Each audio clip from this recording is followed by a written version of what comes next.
Oh honey, pull up a velvet chair and grab a crystal flute of something sparkly because your favorite sassy soap sleuth is back to break down Tuesday, June 3rd, 2025 on The Young and the Restless. And baby, this episode gave everything. Cake, coughs, contracts, and a whole lot of confused chemistry. Let's get into it. So we're still at Nikki and Victor's big soiree, and the guests are gliding across the dance floor like it's a charity ball thrown by the cast of Dynasty. Meanwhile, in the jazz lounge of feelings, Kyle is whispering sweet nothings to a slice of cake Claire handed him. He's practically in a relationship with the frosting. Claire's like, "Your speech was beautiful," and Kyle's glowing like a man who finally got a thank you text from Victor. He didn't, by the way. They start chatting about how amazing Nikki is, which she is. And Kyle gushes like Claire cured his credit score.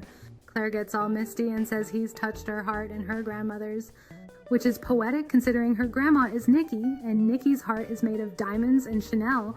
But when Kyle says Victor didn't believe a word of his sweet little toast, Claire claps back with, "You got over me trying to kill your whole family, didn't you?" And Kyle's like, "Yeah, but you're blood. I'm just an Abbott with great hair and bad timing." Claire wants to ask for the elephant, and no, that's not a metaphor. She literally wanted the animal. But she gets distracted by her Italian sparkle pony Pietro waving at her. Kyle, meanwhile, is gearing up for one more big move to win over Grandpa Grumpy Pants. Cut to Victor and Nikki sitting at their table like the prom king and queen of Genoa City. Victor takes one look at the cake and says it's quite a cake, which is Victor speak for, "It's fine, I guess." But Nikki's still stuck on Kyle's speech, and she's like, "Wasn't that touching?" And Victor, and never missing a chance to be a hater, calls it cloying and calculated. Oh, he said Kyle was giving Hallmark card energy and he wasn't here for it. Nikki's begging Victor to let it go and stop seeing Kyle as just an Abbott. Victor basically says, "Not today, Saint Nikki." Meanwhile, on the shady side of the room, Chelsea and Adam are plotting like a soap opera, Bonnie and Clyde. Chelsea's like, "If you want a scandal to distract your daddy from Billy, may I interest you in one Kyle Abbott?" Adam smiles and basically says he'd face Victor's wrath for her, and then asks her to dance. Murder and manipulation and a cha-cha romance. Chelsea can't resist spilling some tea mid-twirl. She's convinced Sharon is putting the soft moves on Nick. Adam's like, nah, but Chelsea reads him and his brother both. "You two wouldn't recognize a love triangle unless it came with a PowerPoint." Honestly, facts. Across the room, Michael and Lauren are eating cake with Nick and Sharon. And Michael's like, "Are you avoiding me because I quit?" And Nick's like, "A little bit, but I still love you." Then Lauren, serving face and truth, chimes in with, "He ain't coming back if I have anything to say about it." Y'all, Lauren is the true CEO of Boundaries Inc. tonight. And just when things are sweet, Cole starts gasping and hacking like he swallowed a sequin. Victoria helps him off the floor, and honestly, the way she was holding him like a wounded soldier, he refuses to go to the hospital because of course he does.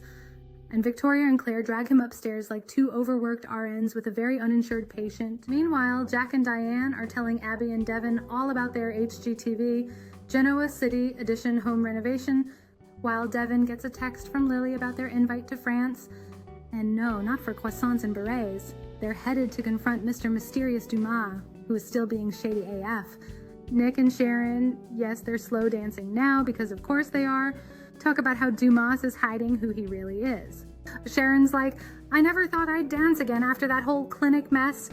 And Nick hits her with the line of the night, "You always find a way to keep dancing. Honey, cue the violin solo and grab me a tissue." Now, let's zoom in on Diane and Esther, who are gossiping like old biddies at a bake sale. Esther thinks Kyle and Claire are adorable. And Diane's like, "Thanks. All your unsolicited advice really helped." Kyle, ever the try-hard, brings Nikki something to drink and checks in about Cole. She's touched, again, by his speech. Victor, not so much. Nikki basically has to emotionally blackmail her man into going upstairs to talk to Kyle. So upstairs, Kyle lays it out for Victor. "This party was Claire's idea. We're just trying to melt your frosty lil heart, Big Vic." Victor says he sees things as they are, which is code for, "I've already made up my mind and your haircut annoys me." But then Kyle pulls out a move so wild, so soap-tastic, I had to pause. A contract. Yep, Kyle says he'll sign a contract, a $5 million contract, mind you, that says if he breaks Claire's heart, he will vanish from Genoa City like a rejected Newman intern.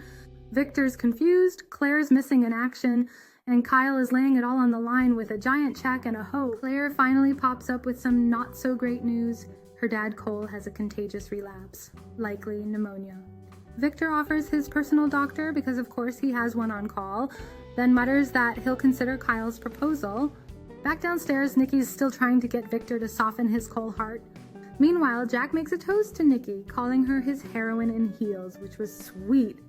Until Victor rolled his eyes so hard they almost left his head. He called Jack's toast a pitiful soliloquy. Sir, not Shakespeare catching a stray on Nikki's big night. Nick and Chelsea have a moment. He tells her Adam doesn't deserve her, but admits she makes him better. Sweet, but also girl, run.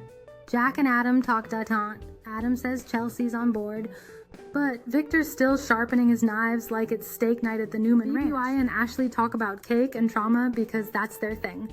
Then Sharon joins them and Ashley snaps like she just heard a bad diagnosis. Why are you moving on so fast? Is it because you're a therapist? Ashley is 2 seconds from flipping a table. On their way out, Devin and Abby thank Victor for the party. Devin says he's ready to face Dumas and Victor. Victor literally growls, "Bring it on!" This man thinks he's in a Liam Neeson movie.